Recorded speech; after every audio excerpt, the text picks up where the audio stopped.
We're leading the way when it comes to cannabis sales, of course. But we're not really leading the way. Well, we are leading the way with cannabis tourism, but only somewhat. And the reason for that is because there's no regulatory body, or there's no regulations for cannabis tourism here in Canada. When the Cannabis Act was written, they forgot about us. You can have beer tents, you can have cannabis beverages at a Blue Jays game, but you can't have cannabis beverages anywhere. Or you can have alcohol beverages there, but you can't have cannabis beverages. And that's missing. Alcohol has billboards and signs. We try to throw a festival and our Instagram gets shut down every single time. So we have cannabis tourism here, we have cannabis regulations, but it forgot about us. And that's what we push for. The Canadian Cannabis Tourism Alliance will make 420 a national holiday here in Canada. If they can have Bicycle Day, Mother's Day, Brother's Day, why can't we have 420? That is a plant that saves lives, millions of lives around the world, every single day. And we need 420 to be on the calendar. You know how they have those little marks and they say everybody's day, everybody's special day? Why don't they have 420? They will. We are leading that charge. Nationally, 420 will be a holiday here in Canada. And maybe one that children don't get the day off and they won't close the post offices for, but we will be celebrating it, and it will be celebrated here. And that will spark that to happen around the world. And when that happens, we are on track for the ultimate mission, which is global freedom of the plant. We can go down the road and we can get our cannabis here in Canada. We can have medical cannabis, we can talk about cannabis, we can go to school for cannabis. But there are people, parents that are mortgaging their homes around the world to be able to pay for their cannabis medicine for their children. There are people that are in jail right now, non-violent criminals, because they are in possession of a plant. We need to free that. We need to work hard for that. So we here, the Canadian Cannabis Tourism Alliance, are here for that. We are pioneers, and we are making that happen here in Canada, and then eventually around the world. I thank you so much for being part of this, for supporting what we're doing. We have an amazing, amazing schedule today. We're going to hear from the actual Mayor of Niagara Falls, who supports what we're doing. That's a big deal. We've got Monica Sorello here. She's a member of Parliament. Came to support our event here today. We have Adam Stiles from Niagara Falls Tourism. He's just a regular Joe coming to support tourism. He's not cannabis, but he's tourism, right? Crossing over to support cannabis. That's amazing. We have Electric Lettuce all day here performing.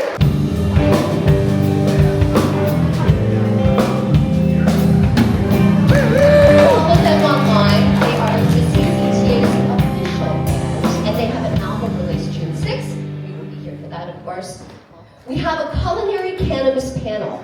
This kind of thing is when you are making history. When you have these conversations about how restaurants here, we have the Old Stone Inn, why can't we have infused food here? Why can't we have infused dining in Canada yet? We're going to make that happen. And the conversation today with chefs and with LPs and with educators and the creator of mocktails, we're going to pioneer and show what that looks like. We've got Dr. Susan DePage, who's going to be doing a presentation. We've got Dave, where's Dave? Here to do a presentation on accessibility. And of course, we are the CCTA, the Canadian Cannabis Tourism Alliance. I would tell you to follow us on Instagram, but every time we put one up, they shut us down. So follow us on LinkedIn. We are volunteers. We will have our celebration of our 5th AGM this November. We are not-for-profit here in Canada. We don't get paid to do anything, but it is a full-time job. So thank you to every member of the CCTA that helped us be able to do that. Round of applause for our entire team. And a very, very, very, very special message of gratitude right now to our President, Walid Farah. This man takes 4 meeting calls on on his 19th anniversary. Sorry, Jane. He's at Wonderland with his children. He's like hanging on rides here. He's like, yeah, whatever you guys need, I want to call with you. That's the kind of dedication that we see for our president. He is my president. He is our president. He is Walid Farah!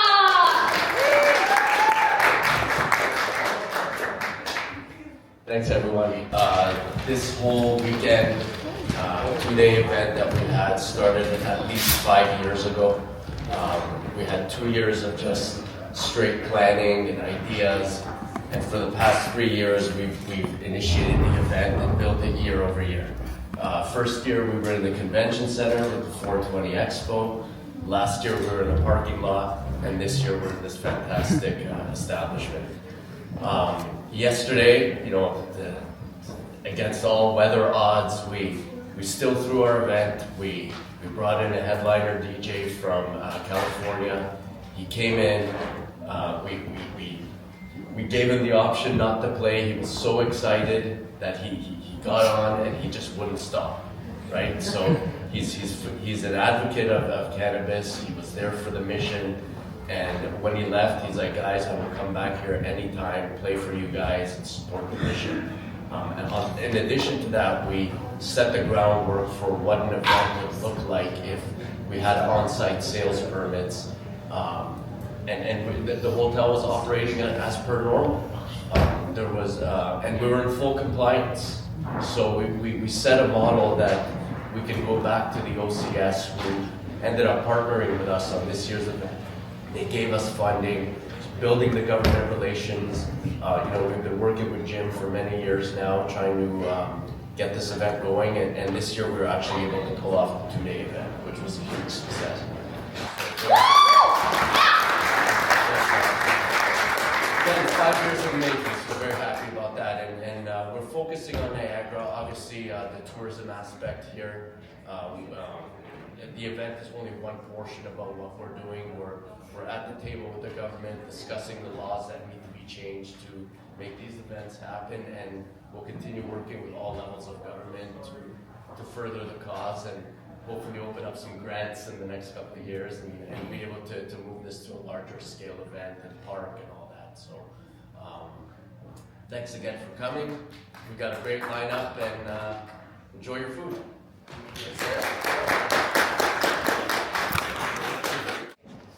We're glad that you're here. And tourism is our business here in Niagara. It has been for generations. We have ambitious growth goals around tourism as well in this sector. And to achieve them, we need to recognize and foster the industries that show that highest growth potential. Cannabis tourism belongs in the same conversation as wine tourism, culinary tourism, and cultural tourism. It draws people to a place, it connects them to local businesses, and it sends them home with a story to tell. That's what tourism does. That's what Niagara does. In 2022, the cannabis industry contributed $43.5 billion to Canada's GDP. In Ontario, it accounted for $3 billion in tax revenue. Canada does hold that rare advantage of it having a federally legal framework for cannabis. Paired that with world-class hospitality and tourism infrastructure, that's a combination that is an opportunity. And that's exactly what Niagara can do here to capitalize on it and continue to build on it, but there's still a lot of work to do. Every year, more than 13 million tourists arrive in Niagara region from around the globe. They arrive here and they're ready to spend. That adds up to a $3 billion tourism industry that supports 40,000 jobs and represents 6% of the region's GDP. And that economic ripple goes even further. So for every $100 million increase in revenue that's direct to tourism, it unlocks $69 million in indirect economic output. So tourism isn't just one thing here, it's everything within the region.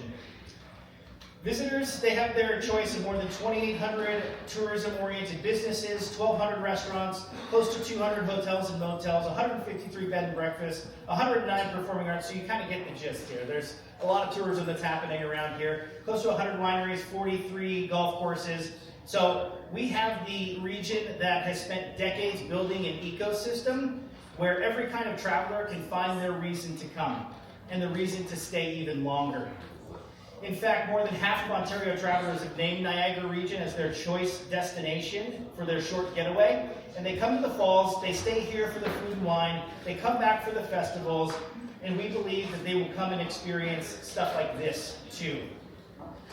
Now, the Destination Niagara strategy that the province of Ontario has released put in some bold and ambitious goals for us to make it this world-class destination even greater. We're the #1 leisure destination in Canada. And you know, I've been blessed. I've traveled all over the world.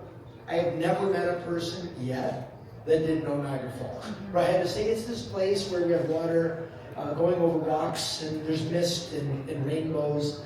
It's instant brand recognition. And it's funny, being on the border, a lot of Americans don't realize there are 2 Niagara Falls.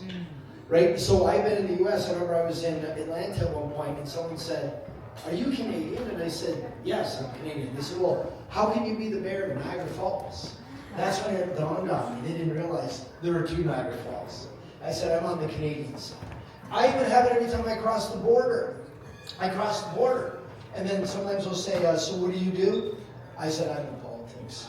And then they say, "Oh, can you be more specific?" I said, "I'm the mayor." "Of where?" I say, "Of Niagara Falls." They go, "USA?" As they're holding my Canadian passport. I said, "No, on the Canadian side." But here's a funny story. So when I went to university, my landlord at first wouldn't want, I lived in a triplex, wouldn't, you know, he said, "Oh, one day I'll come up and have a drink in the front unit," you know, and it was always the front unit. Once we got comfortable and he got to know my friends and what a goofball I was, he eventually invited me in, and he had like an 8-foot pot plant grown in his butt. He goes, "That's why I didn't want to bring you in." Yeah. So, well, he didn't know, right? But back then it was taboo. Today it's mainstream. Today my mom will call and say, "Can you get me some gummies? I'm having a hard time sleeping." And it's become okay as it should be. And I'll tell you 2 last quick stories. The one other one is I do grand openings all the time. I've been the mayor, I'm in my 16th year. You know how many grand openings I don't even know how many I've done. I'm not sure. And you know the good thing when you do a grand opening, what do they always give you before you leave? Samples. So it's good that I was like, I said, "Hey, listen, you know, by all means, happy to take away some of your takeaway, but it's a neat extra part." And then the last part I'll tell you. At one time, no politician could admit to ever using cannabis, right? It was taboo. It was going to get you unelected. Well, let me tell you, I can still remember when, you know, what was it Bill Clinton said? "I never inhaled." Oh, come on. Like what an answer. So I remember when the time came and I knew they were going to ask me. I knew I was next on the list. And the reporter came up to me. I was at a park opening. And he said, "Jim, I got to ask you something. Can I take you aside?" He says, "Yeah." So he came up and he said, "I need to ask you, have you ever used cannabis before?" And I didn't hesitate. I said, this is quite a while ago. I said, "Yep." He was, "Really?" I said, "Yep." And I inhaled. Yep. I didn't tell you, it was a yes. I know, I will pander for cheap applause. Don't just give me enough time. But the fact is, I am who I am. And you can like me or you can vote for someone else. I'm okay with that. And that's how it's got to be. This is another offering on the buffet of fun and excitement in Niagara Falls, right? That's what they say. If you are a vegetarian, there's the food for you. If you're a carnivore, there's the food for you. And likewise, you want to drink some alcohol, if you want to hang out by the falls and take in the mist and the negative ions, or if you want to consume some cannabis, come and enjoy all the offerings in Niagara Falls. And it's one more thing with cannabis tourism, because people today want to come and enjoy whatever it is that they like to do, and we want to welcome, because in Niagara Falls, we sell fun. So I just want to say, Walid, thank you for all the hard work that you're doing. You're opening up doors, and you're making people feel welcome in Niagara Falls for whatever it is that they want to do. The red carpet gets rolled out for you. So I just want to say thank you for having me here. And now, I think, do I bring up our next guest or not?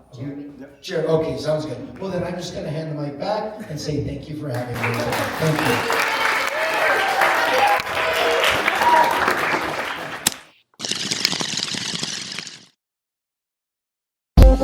you.